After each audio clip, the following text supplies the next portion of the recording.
Okay, I'll be taking I'll be this is a simple analysis on GBPJPY, and I'm going to be analyzing the GBPJPY from D1 time frame, that's 1 day time frame, to H1 time frame. Now we'll see what we are expecting. Okay, let's quickly dive into it. All right, so first of all, as you can see on the 1 day time frame, we have the peak formation low here. So this is a strong buy market. Can you hear me now? This is a strong buy market. All right, so this is a peak formation low, that is PFL. Like my strategy implies, I use the 3-step strategy: PFL, step 1, step 2, PFH. That is my strategy.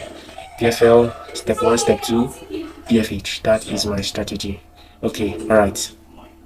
As you can see, it's an uptrend, a beautiful one of that, a beautiful one of that, a very beautiful one of that. And as you all can know that the ADR for GBPJPY is about 800 pips per circle. 800 pips per circle. So let's quickly dive into it. Alright. On the H4 time frame, we can still see the peak formation low here, but we'll be considering the latest touchdown on our trend line. As you can see, it has been trending for the past 15 days. Okay, it has been trending for the past 40 days now. It has been trending for the past 40 days, and let's quickly dive into the analysis. Okay, on H4 time frame, we have our peak low here. We have a peak low here. We have a peak low here. See, we have our step 1. We have our step 1. We have our step 2.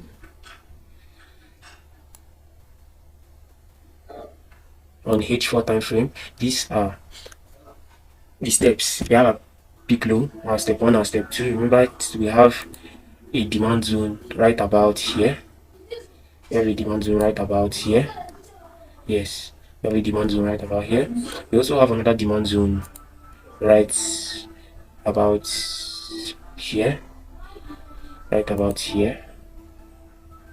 Sorry, demand zone right about here. Alright, the demand zone right about here. So as you can see, we have, this is our trend line. This is our demand zone, demand and supply, and this is our step, our strategy, our step. So we have a PFL here. Okay, let me remove this trend line so that it will not be too. Okay, so now we have our step 1, our PFL, step 1, step 2, and now we already know that this is PFL, step 1, step 2. So, and our strategy is step 1, step 2, step 3. After the PFL, step 1, step 2, step 3. So now we are looking for a buy. We have already got the confirmation that it's going to buy. So we now go to the H1 time frame, where we now draw the steps on H1 time frame. Okay, we draw a little box, okay, and make it the properties, and make the properties of the box a little bit white so that we can see. Alright, okay, and we'll not call the box to here. This on our H1 time frame, we have our on our H1 time frame, we have our PFL, we have our, remember it's an H1 time frame, we have our step 1, we have our step 2, we have our step 3. Can you see it now? Can you see it? Remember I said that our strategy is 3 steps. Are you getting me? On the H4 time frame, we have only 2 steps, so we are looking forward to it for a buy. But in our H1 time frame, we have already 3 steps for the first level of H4, so we are looking for another steps again. This one is the first step. This one is the second step. This one is the third step, and this one is the last step. Can you see? Can you see? We have our PFL, our step 1, our step 2, our step 3. Can you see? PFL, step 1, step 2, step 3. Come down again, PFL, step 1, step 2, step 3. And each time it completes the step 3, it comes down to the 200 MA. Can you see? The 200 MA is the black simple exponential moving average. So each time it finishes these steps, it comes down to the exponential moving average 200. So we have PFL step 1, step 2, step 3.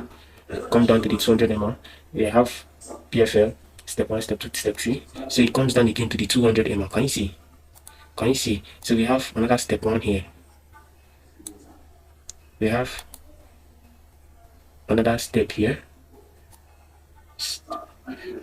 Step here. Sorry, this is a PFL. Here is a PFL. We have step 1 here.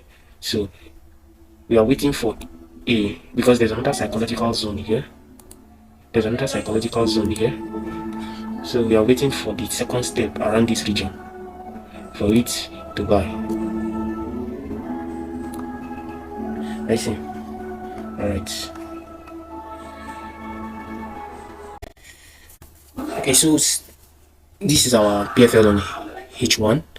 This is our step 1. So we are looking for step 2 and step 3. Now for here we have our step 2. We have our step 2 formation here. So we are looking for a buying market. Normally breakout strategies, breakout strategy traders, they'll say once after a consolidation, when there's a breakout, you wait for you retrace to the point of accumulation. So if you can see this on a bigger time frame, for them this is a consolidation. For them this is a consolidation. For me it is not, but for them it is a consolidation. From this point to this point, all around here is a consolidation, a big consolidation. For them, all of here is a big consolidation, as you can see, and there's a breakout. Let me cancel it. So, and you see that there is a breakout from here. So I'm waiting for a retrace to form my step 2 for a buy. Okay, so let's look at M15 so that you see what I'm saying. Can you see now? Can you see what I'm saying? That this is the supply zone. Can you see that the price is already going to my, can you see that the price is already going to my supply zone, my demand zone, sorry. The price is already going to my demand zone. So I'm waiting to buy from this analysis. I'll buy to the next, to step PFH to step 3. I'm going to buy from this step 2 to step 3.